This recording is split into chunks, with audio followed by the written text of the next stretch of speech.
Hello.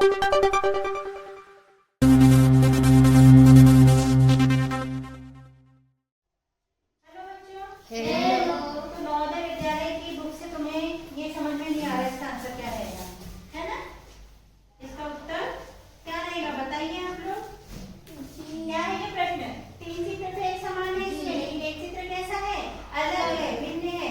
भिन्न लिखा आएगा, इसका मतलब होता है एक चित्र चारों चित्र में अलग है। तीन एक जैसे हैं, चार चित्र हैं, चार में तीन एक जैसे हैं और एक अलग है, तो आपको वही छांटना है।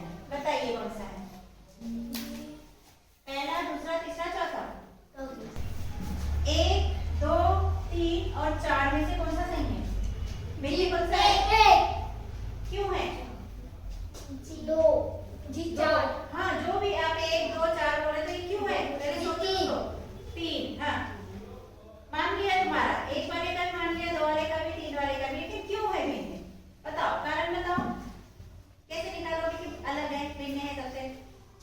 पता है क्या? देखोगे बस ऐसे अंदाज से कह दिया, है ना? अगर हम बोलेंगे कि नहीं तीसरा नहीं है तो आप बोलोगे दूसरा है, हम बोलेंगे दूसरा नहीं है तो आप बोलोगे चौथा है। ऐसा नहीं, गणित में हल करना होता है, सोच समझ के जवाब देना होता है। अंदाज नहीं चलता गणित में। क्या नहीं चलता? अंदाज नहीं चलता गणित में। क्या नहीं चलता?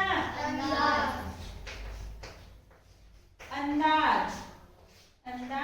नहीं चलता। ठीक है?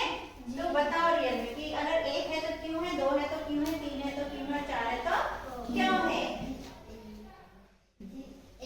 अब हम बताएंगे, आप लोग को पता चल जाएगा कि क्यों है और क्यों कौन सा है। क्यों है और कौन सा आप खुद ही बताओगे। केवल मैं एक हिंट दूंगी आपको। क्या दूंगी? एक हिंट दूंगी और आप ही उत्तर निकाल दोगे। तो ऐसा ही एग्जाम में भी करना। ये क्या है?